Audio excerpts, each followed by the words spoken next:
매일 성경 큐티 힌트 2025년 4월 11일 누가복음 21장 20절에서 28절까지 말씀입니다. 너희가 예루살렘이 군대들에게 에워싸이는 것을 보거든 그 멸망이 가까운 줄을 알라. 그때의 유대에 있는 자들은 산으로 도망갈 것이며 성내에 있는 자들은 나갈 것이며 촌에 있는 자들은 그리로 들어가지 말지어다. 이 날들은 기록된 모든 것을 이루는 징벌의 날이니라. 그날에는 아이벤 자들과 젖먹이는 자들에게 화가 있으리니 이는 땅에 큰 환난과 이 백성에게 진노가 있겠음이로다. 그들이 칼날에 죽임을 당하며 모든 이방에 사로잡혀 가겠고 예루살렘은 이방인의 때가 차기까지 이방인들에게 밟히리라. 1월 성신에는 징조가 있겠고 땅에서는 민족들이 바다와 파도의 성난 소리로 인하여 혼란한 중에 곤고하리라. 사람들이 세상에 임할 일을 생각하고 무서워함으로 기절하리니 이는 하늘의 권능들이 흔들리겠음이라. 그때의 사람들이 인자가 구름을 타고 능력과 큰 영광으로 오는 것을 보리라. 이런 일이 되기를 시작하거든 일어나 머리를 들라. 너희 속량이 가까웠느니라 하시더라. 아멘.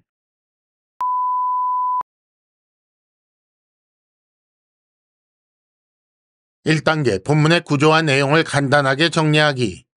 오늘은 시대를 시작하는 징조인 예루살렘 멸망에 대한 말씀과 시대를 마감하는 징조인 혼란과 곤고에 관한 말씀입니다. 먼저 20절에서 22절까지 예루살렘 멸망의 날에 대한 말씀이 나오는데 그 날을 징벌의 날이라고 하셨습니다. 이어 23절과 24절에는 이방인의 때가 차기까지 이방인에게 밟힐 것이라고 말씀하셨습니다. 다음으로 25절과 26절에는 징조와 혼란 중에 곤고하여 기절할 것이라고 말씀하시고 마지막으로 27절과 28절에 이런 일이 시작되거든 일어나 머리를 들라라고 말씀하셨습니다. 오늘 말씀을 간단히 살펴보겠습니다. 예루살렘이 군대들에게 에워싸이면 멸망이 가까운 것이라고 하셨습니다. 이 날들은 기록된 모든 것을 이루는 징벌의 날이라고 하셨지요. 그날에 백성들은 칼날에 죽임을 당하고 이방에 사로잡혀 갈 것이며 예루살렘은 이방인의 때가 차기까지 이방인들에게 밟힐 것이라고 하셨습니다. 이어서 1월 성신에는 징조가 있을 것이다. 땅에서는 혼란한 중에 곤고할 것이다. 라고 하십니다.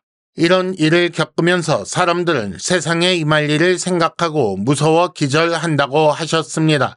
그러는 중에 인자가 구름 타고 능력과 큰 영광으로 오는 것을 볼 것이라고 하셨습니다. 그러면서 이런 일이 시작하면 속량이 가까우니 일어나 머리를 들라고 하셨습니다. 2단계 본문의 핵심 메시지 읽어내기. 종말의 시기와 징조에 대한 질문을 받으신 예수께서 먼저 주의사항과 시대의 특징에 대해 말씀하신 데 이어 오늘 우리가 읽은 말씀에는 징조에 대해 말씀하신 것이 나옵니다. 20절에서 24절은 종말 시대를 시작하는 징조인 예루살렘 멸망을 다루고 있습니다. 예루살렘은 반드시 멸망할 것이기 때문에 그 성에 있는 자들은 반드시 밖으로 나가야 합니다. 그 주민들은 칼날에 죽임을 당하고 이방에 사로잡혀 갈 것이며 예루살렘은 이방인의 때가 차기까지 이방인들에게 밟힐 것이라고 하셨습니다. 이렇게 예루살렘이 멸망하고 성전이 파괴되는 일은 율법에 기초한 제도가 사라지고 새로운 시대가 시작될 것을 알려주는 징조입니다. 이 시대, 즉 종말 시대를 마감하는 징조는 1월 성신에 나타난다고 하셨습니다. 다르게 말해서 자연에 그 징조가 나타난다는 말씀이지요. 또한 땅에는 혼란으로 인해 사람들이 곤고하고 무서워서 기절한다고 하십니다. 기절이라는 말이 좀 어색하게 들릴 수도 있는데 지금 우리가 쉽게 아는 말로 표현하자면 패닉 상태에 빠진다는 것입니다. 이런 상황이 이어지는 중에 예수께서 구름 타고 오시는 것을 보게 되지요. 그러므로 이런 일이 되기를 시작하는 것이 예수 재림이 가까운 때라는 증거입니다. 이런 때가 왔다는 것은 신자의 속량이 가까운 때이니 신자는 그 고통이 곧 끝날 것을 기대하게 되지요. 그러므로 신자는 징조가 분명해질수록 일어나 머리를 들어야 합니다. 3단계 본문의 핵심 메시지를 현재로 연결시키기. 이 시대의 신자는 어떻게 살아야 할지 생각해 보시기 바랍니다. 이 시대는 환란과 혼란, 질서의 붕괴로 인해 세상 모든 사람들이 곤고하며 불안해하는 시대입니다. 그 가운데 신자는 박해를 받으나 이는 복음을 증거할 기회가 된다고 하셨지요. 신자가 복음을 전파할 때 받아들이면 구원이고 거절하면 심판입니다. 그래서 신자는 심판이 진행되는 중에 다만 얼마라도 건져내는 하나님의 일꾼입니다. 하나님은 종말의 때에 구원 사역을 위해 신자를 이 땅에 두신 것입니다. 세상을 향해 어떤 모습을 보여줘야 할지 생각해야 합니다. 지금은 분명히 혼란이 심화되고 미래 불안이 증가하는 시대입니다. 그리고 이것은 주의 백성이 일어나 머리 들 때가 되었다는 것이지요.